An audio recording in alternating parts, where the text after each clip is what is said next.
As he normally does, my colleague from Western New York put it best when talking about the Constitution here, where the Board of Regents fits in with our government. As the ranking member on higher education, I actually had the opportunity to interview all of these regents, and in the future, want to talk about the regents on this resolution. But whether we postpone right now in this moment, which I think is critical until we remove the governor's extraordinary executive powers, or we do that tomorrow and pass this resolution right now, it's really irrelevant if that's not done. You can have the best regents in New York. Out of 19 million New Yorkers, we can appoint the best ones. And we went through the interview process, and there's some great ones here.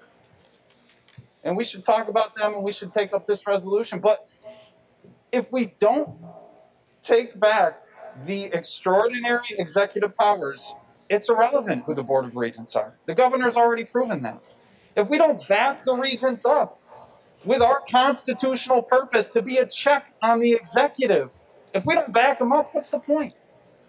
We can clap for them after we pass the resolution. Their families can be proud and say, hey, congratulations, you got reappointed to the regents, or you're now a new regent in New York State.